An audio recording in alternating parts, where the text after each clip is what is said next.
podcast is part of the Sports Social Podcast Network. Thanks for choosing this free Anfield Index podcast.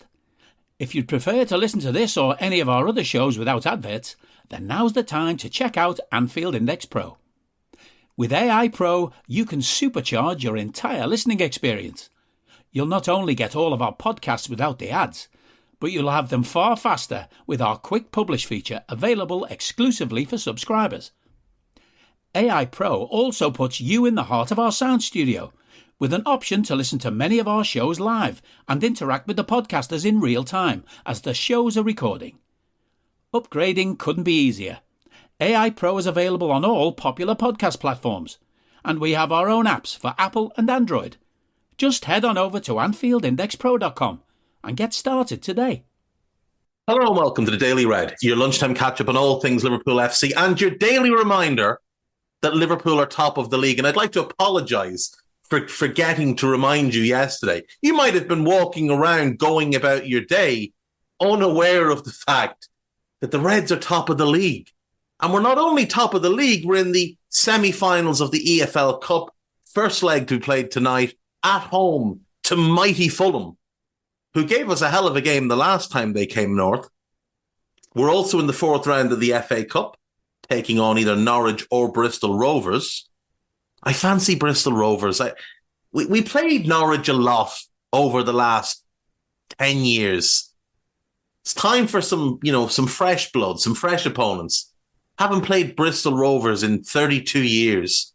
So let's get a bit of Bristol Rovers going. Let's bring them north. Let's bring them to Anfield to reward them for sacking Joey Barton and no longer being a dreadful set of lads employing a one-man parcel. Let's do that. Let's have Bristol Rovers come to Anfield. And then obviously we are in the last 16 of the Europa League. And it's really nice in that we can just sit back now and relax in the Europa League. Let the teams who finished second in the group take on the teams dropping in out of the Champions League. Let them kick lumps out of each other. And then we'll just be waiting to pick the bones whenever the last 16 starts. Right, folks. Question from Martin McMullen. Could you see a LeBron-style decision with a whole media circus for Mbappe? With our Nike and LeBron connections, it'd make sense and the whole world would tune in. Do you know what? I would actually love to see this. This is a great shout. I would love to see him do a sit-down with... It would have to be ESPN, I think, because if he's going to go to Madrid, doesn't make sense for it to be on Sky or TNT or wherever. If he's going to come to England, it wouldn't make sense to be on one of the Spanish networks. ESPN is probably the more global one. They certainly styled themselves as that, the worldwide leader in sports.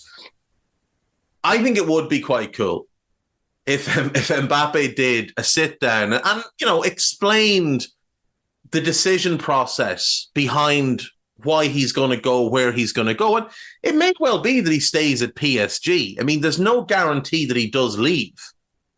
We've seen him do this power play with them before. He got down to the last 12 months of his contract, to the last 6 months of his contract before, and decided to re-up with them. And he signs contracts in clever ways, like he does a year extension and then options after that. And what that allows him to do is it allows him to keep pressure on PSG so that they have to keep building and investing. Now, I think they're going to do that anyway, but Mbappe's not a mug. And he knows that they've made an awful lot of bad decisions over the last few years. And it was pretty clear he wanted Neymar gone. It's pretty clear that if Mbappe had wanted Neymar at PSG, Neymar would still be there. I think he would have liked Messi to stay, but Messi obviously had his own path to follow. And Leo is leveling up the MLS. I mean, what an incredible impact he's had on viewership, on ticket sales. Now, I will say, shame on all MLS clubs for the way they're hiking prices and forcing real fans out of the games. But Messi's had an incredible impact on MLS. And I think that move alone raised the bar more for MLS and raised the level of MLS more and the eyeballs on it and the interest in it than all of the players that have gone to Saudi combined. Because MLS is a real football league. And you can have your gripes with certain things for sure. And you can mock it as a retirement league if you want. And there's certainly some truth to that. But I think they've done a really good job at kind of positioning themselves, not as a competitor to the Premier League or La Liga or Serie A or the Bundesliga, but as a kind of competitor for talent to the Turkish league, to the Eredivisie, to that next group. And they've got years and years of evidence that it is a good competitive league with a lot of good players. Whereas the Saudi league, I mean, it's always just been a cash grab. Nobody has ever moved to Saudi Arabia for any other reason other than cash. You know, even just Joe Soap, who goes to Saudi for work purposes, he's going for the cash. People from the Western world move to places like Saudi and Dubai and Doha and wherever else for money. They don't go there because they think it's what's generally, going to improve their career. They do it because it'll improve their living circumstances. They do it for money.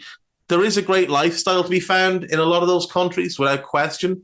I know one of the reasons around Henderson apparently looking to get out is that he hasn't enjoyed the lifestyle. I'm not really sure what he thought it was going to be.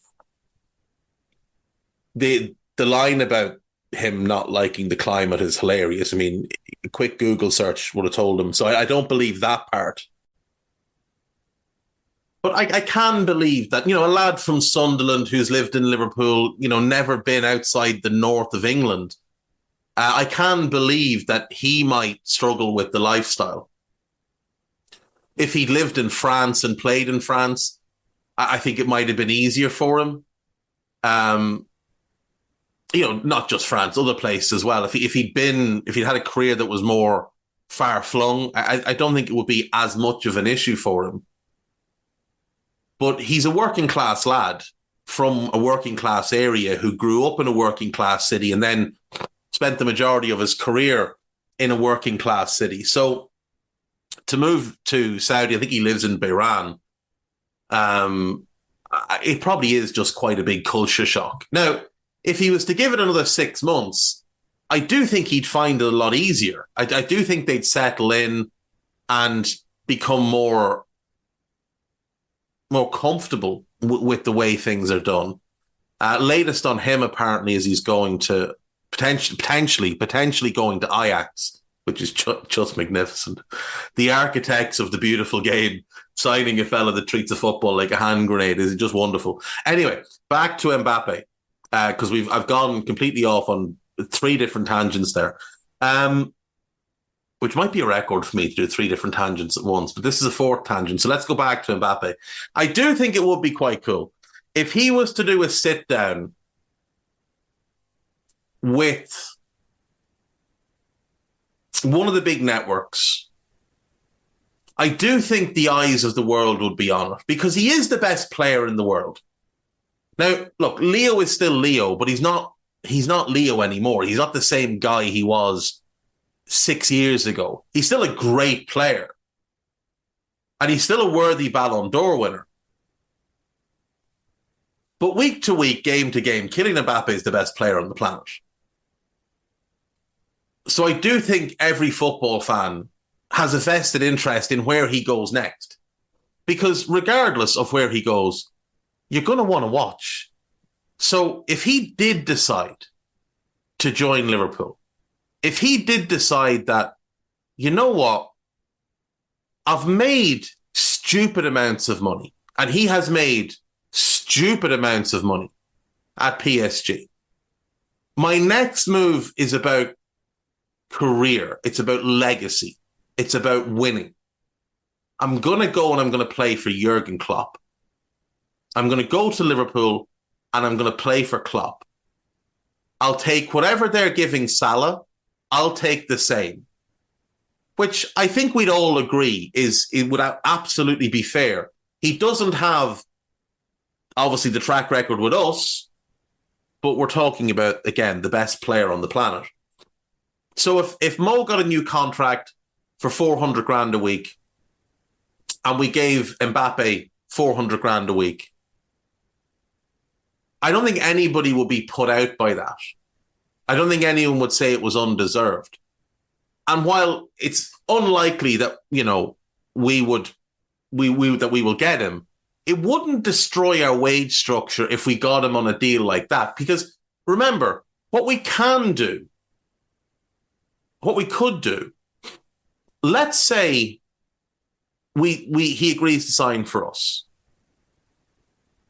Well, we have a large amount of money sitting to one side, which was originally meant to go on a defensive midfielder, i.e. Moises Caicedo. We did spend some of that money on Wataru Endo and Ryan Gravenberch, but the vast majority of that money is still there. Like there's easily 70 million of that still sitting there in whatever way.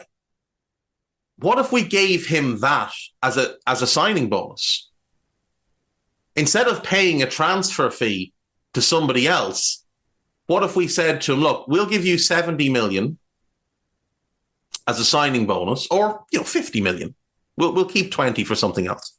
We'll give you this money as a signing bonus, and we'll do 400 grand a week for 4 years. That is a sustainable deal for us to do, especially with Thiago's 200 grand a week coming off the books. You're only adding 200 grand a week to our wage bill, which is manageable.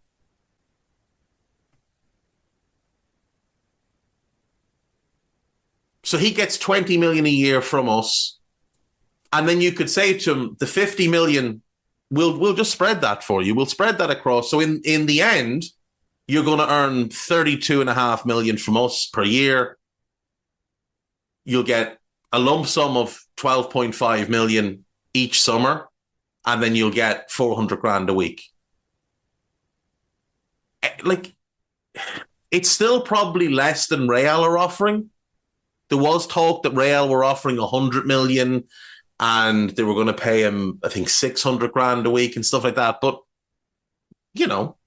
we can only offer what we can offer. And we shouldn't, despite the fact that he is the best player in the world.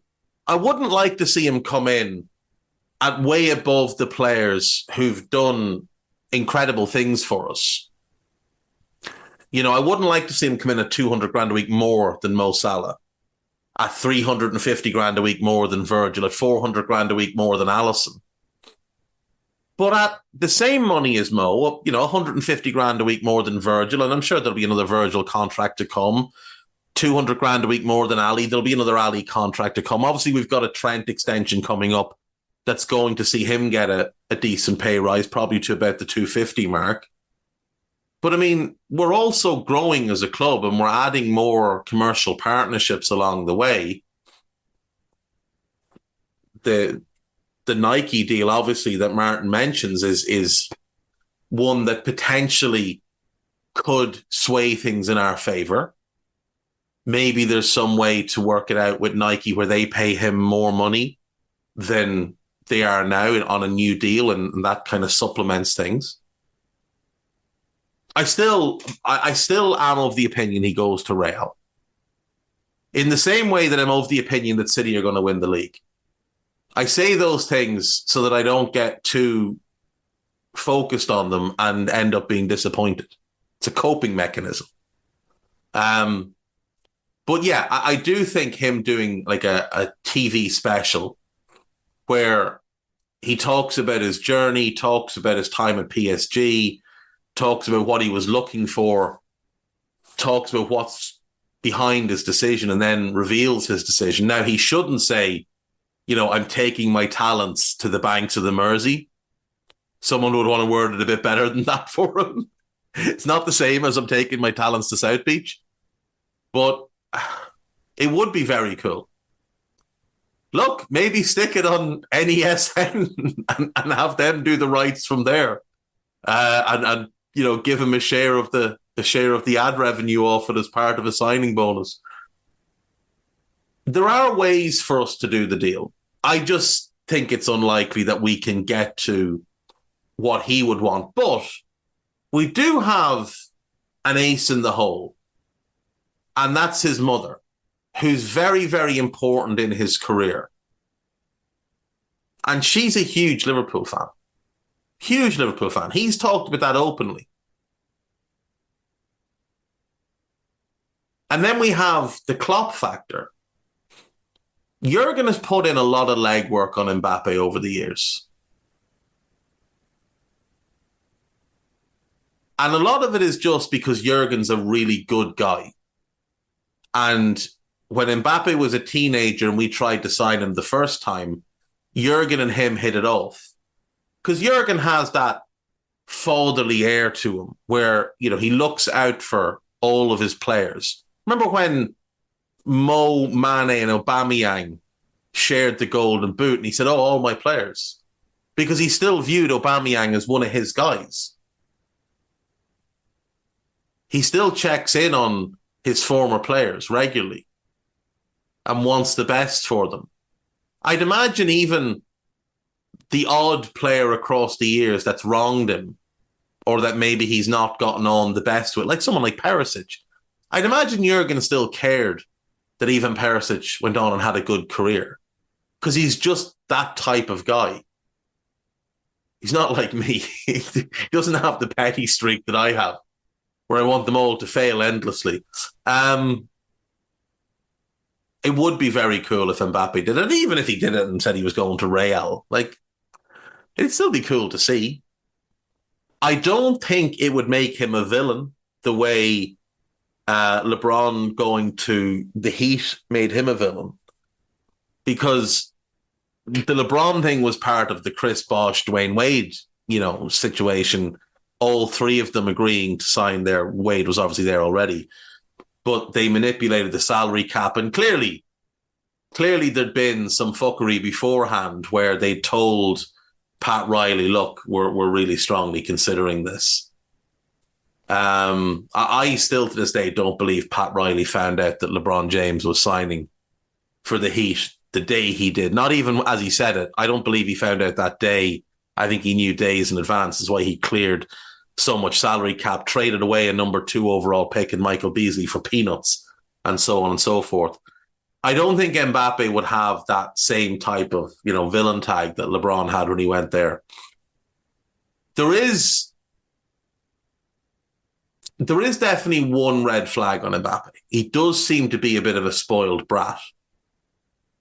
But I don't necessarily think that's his fault, because he wasn't like that at Monaco. And he wasn't like that when he first went to PSG. But I think PSG have enabled him.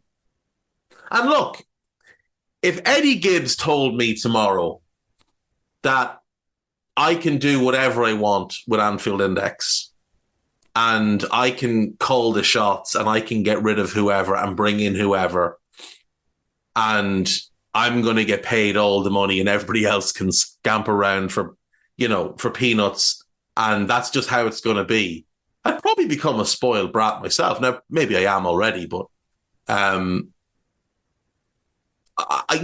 think if someone gives you that much leeway, you are probably going to, I'd kind of be like, well, I wonder what boundaries I can push here now. Can I just say, Downey, you're out of the hot seat. I'm hosting Raw. Would that fly? Definitely wouldn't fly with Trev.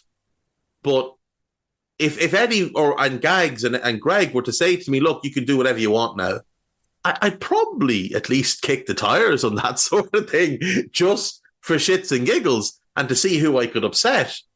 And I kind of feel like that's what's happened with Mbappe there as well. They've given him so much leeway. They've basically turned their club over to him that's their fault. I don't know that it's his fault. Again, like if you're in your job today and tomorrow and someone says to you, you know what we're going to do? Because we're afraid you're going to leave and go somewhere else. We're going to give you 3 times the money. You can make your own hours. You can work on whatever you want to work on. You can have whatever role you want to have. You can pick and choose who you work with. You can pick and choose who works here.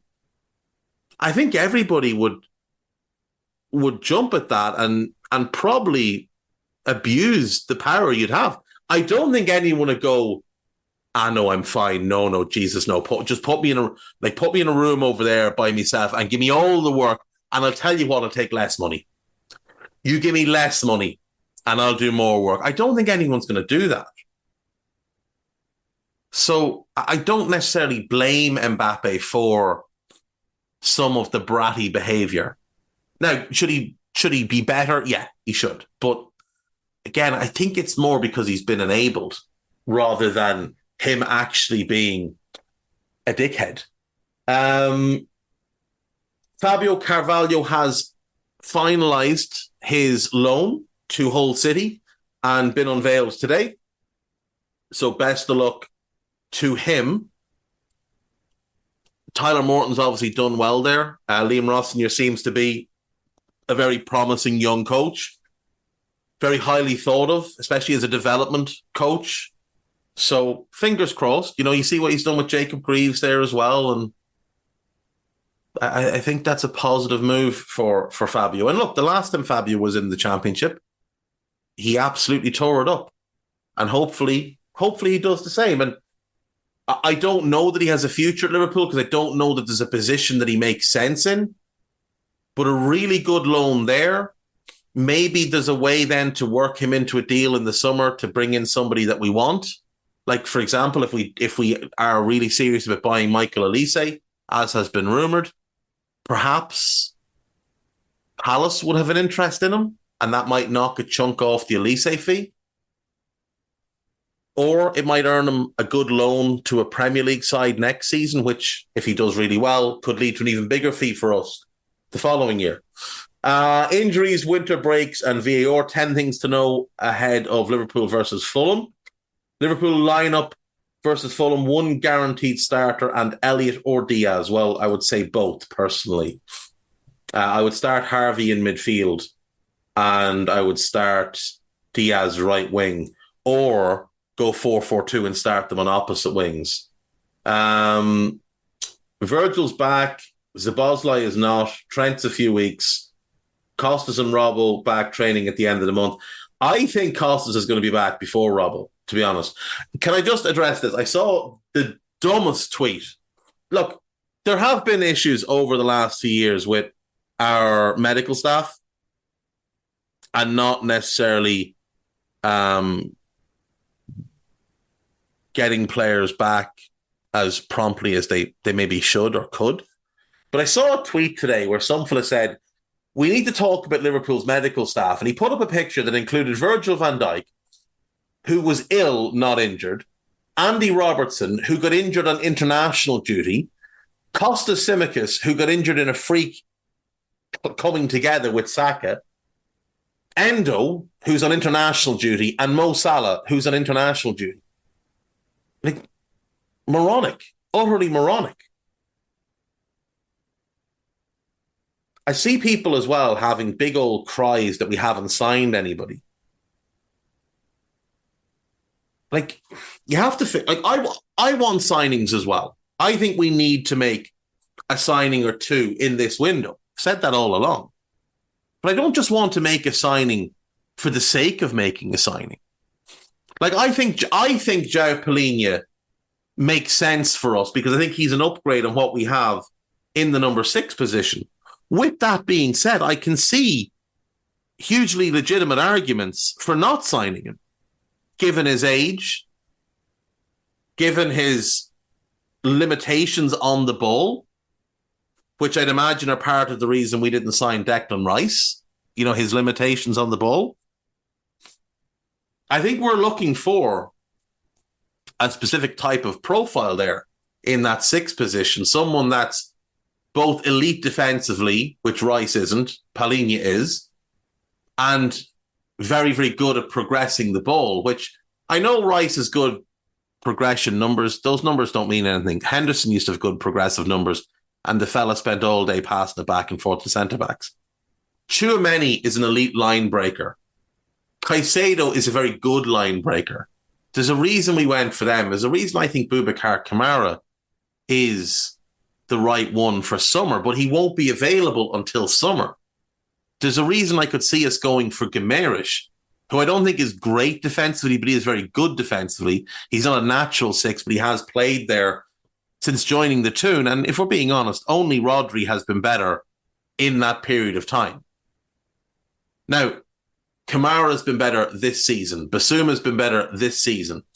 I'm talking about the entirety of that 18-month span. Actually, it's 2 years now since he joined, since Guimaraes went there. Only Rodri has been better over that time. So I could see the logic in us moving for him. And likewise, I can see the logic in not going for João Palhinha. Czech Doucouré was another one that ticked a lot of boxes for us, but he's got a torn Achilles. So you start to look around, the group of holding midfielders that we might want aren't available in this window. The centre-back we might want, not available maybe. Like it could be that we're looking at Lenny Yoro or Ousmane Diomande. Both have been reported as targets. They're not available at this moment. Now, you could go to Sporting and you could pay Diamande's release clause, but that's the only way you're going to get him is to lump 70 million in one go at them, because they're trying to win the league this year. So they want to keep him and Inacio. That's why they won't negotiate on either at the moment, but they will in the summer. We might want Hincapié for that left-sided defensive role, but he's not available this month either, because Leverkusen have sent 2 of their best defenders off to AFCON. So they need Hincapié to play centre-back for the next month or so. So this is the thing. The players we want. Now, again, I think at times we can be a little bit too fussy and be a little bit obsessed with a player when there are really good alternatives. The issue is, I don't know that there's any really good alternatives available now. Like, I don't know what Lille would want for Lenny Yoro. They're trying to get into the top 4. If they get top 4 and secure that, or top 3 as it is in France, and they secure Champions League football, well, then the Euro price is likely less in the summer than it would be now. The same goes for Nice, which Jean-Claude Todibo. They're trying to get Champions League football for next year. So yeah, there's loads of really good players out there, and there's loads of players that I look at and think he'd be really good in our team. Like, he'd really fit in well and fill a need for us.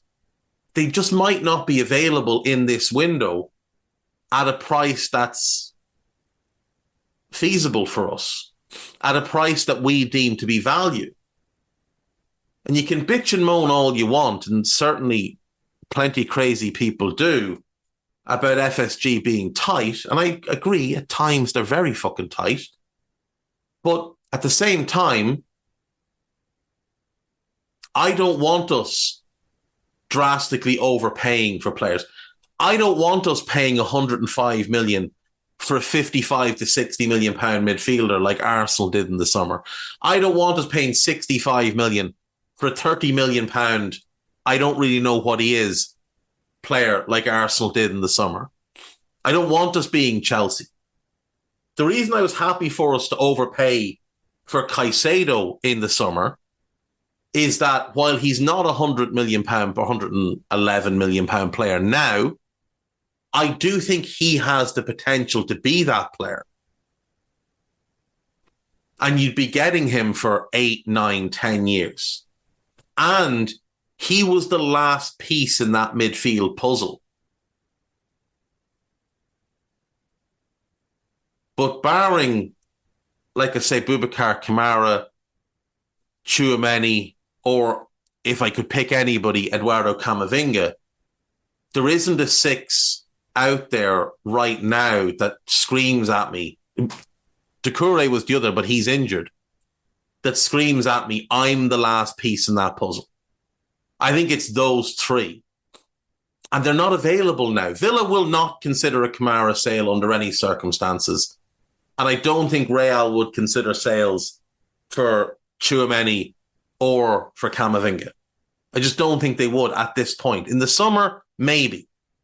If they're getting Mbappe and they want to get Alphonso Davies and they're looking at a right back, and I think there's rumours they want a centre back as well, then maybe they'd consider it. Or if they wanted to bring Bruno Guimaraes to Real as a replacement for Toni Kroos, then they might consider selling one of the two French lads, in which case we would need to be all over it. But we wouldn't be able to be all over it if we'd already spent that money on a João Palhinha. So, a little bit of patience here. It's worth remembering, just because you buy a player doesn't mean you win anything. We could go out tomorrow and spend 100 million on two players and still finish second, just as easily as we could not spend anything and win the league. You don't know how quickly players are going to settle. Last thing before I go, can we just stop on the, oh, what a bullet we dodged on Caicedo. Oh, Endo's better than Caicedo. Alexis McAllister made Caicedo look like 150 million. Can we stop the utter horseshit on Caicedo and every other player, frankly, including Levi Colwill? Players struggling at other clubs is irrelevant to how they would do at Liverpool. Completely fucking irrelevant. If Moises Caicedo came to Liverpool, he was joining a team with a world-class manager who had a specific role in mind for him. He was joining because the best recruitment room in England identified him analytically and by the eye test as the ideal piece in the puzzle. That's why we wanted him. World-class manager, world-class people deemed him the right fit, deemed him a square peg in a square hole. Chelsea are the worst run club in the Premier League. Maybe other than Everton, but it's close. They signed him because their owner's an idiot. And he thought, if I just throw money around, it doesn't really matter whether the pieces fit. They're all really good players and we'll make it work. Because he doesn't know anything about football. His background is in baseball, like our owners, but he's not a smart baseball owner. He's also not a primary baseball owner. He's not a decision maker. He's just a fucking blowhard for the Dodgers. So they signed him and didn't stop and think, is he the right piece? And the answer is no. He's not the right piece for them next to Enzo Fernandez. That midfield pairing, there's too much overlap between them. They both want to play in similar areas. They're different types of players, obviously, but they both want to play in similar areas. That midfield doesn't work. Onana and Enzo, that would have worked. If they'd gone to Everton and said, look, here's 80 million, we'll take Onana. Overpay, sure, 20, 30 million of an overpay, but the fit would have been ideal. If they'd gone to, well, they tried to go to Sporting and get Ugarte. Ugarte and Enzo, perfect. But Caicedo and Enzo was not a perfect fit.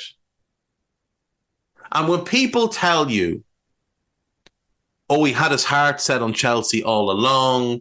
No, he didn't. Because if he did, they wouldn't have tried to sign Ugarte. If they knew Caicedo was coming, they would not have gone and tried to sign Manuel Ugarte. They just wouldn't have. His agent made that decision for him because his agent was in control of his career. Because his agent found him as a young, poor kid, financially supported him, financially supported his family, moved his family to England, paid for his family's house in London. Do you think that on $3,500 a week, Moises Caicedo was paying the way of 11 relatives living in London in multiple houses and having a home for himself? Do you really think that was the case? No, his agent was paying that. He owed his agent a significant amount of money, which is how these slime balls operate with young players who grow up poor. It's why they have so much control. Moises Caicedo was happy to join Liverpool until his agent said, you're joining Chelsea because they've offered me the biggest bag of money. Simple as that. If we'd signed Moises, he would be dominating games and we'd be 8 points clear at the top of the league. And also, if you're still pushing it was a PR move. Number one, you don't know what PR is. And number two, you are a single-digit IQ clown who really needs to step away from the internet. You are unqualified to be on the internet. AnfieldIndex.com. There's a piece about Joel Matip potentially heading to Saudi. Steven Gerrard apparently looking to recruit him because it's all gone swimmingly at Al Ettifaq thus far. There's a piece about Pedro Neto. I'd love Pedro Neto. Genuinely think he's the perfect left winger for us. Ben Boxic has had his say, and he thinks Diamonde is a typical Liverpool centre-back, and I am entirely in agreement. Andrew Beasley's latest piece is up as well. And we've got a couple of new podcasts. There is a Media Matters with Dave Davis and Ben Boxic, and there is a new Scouted. Carl heading away on his second holiday of the year, which is a fair effort. I mean, it's the 10th of January, and he's away on his second holiday of the year, just back from Spain, and now heading for Mexico. So, if you're ever looking for a career change, working for the Independent pays stunningly well by the sounds of things. He is going to work. He's going to cover Formula E, but make sure you tweet him at Carl Matchett and tell him to enjoy his second holiday of the year. And please continue to send Trev Downey Christmas trees, pictures of your tree. If you still have your tree up, if you're one of the good sort that still have your Christmas tree up, send pictures of it to Trev Downey, at Downey Trev on the Twitter machine. But yeah, Scouted, Media Matters. We'll have a Raw straight after the Fulham game. Take care of yourselves. Up the Reds. We hope you enjoyed listening to this Anfield Index show. Please be sure to subscribe to our channel so future podcasts find their way to your device automatically. There's nothing quite like fan engagement, and we'd love to know what you think of anything discussed on this show. The best way to get in touch is over on our free Discord community, where both podcasters and listeners debate the hottest LFC topics 24/7.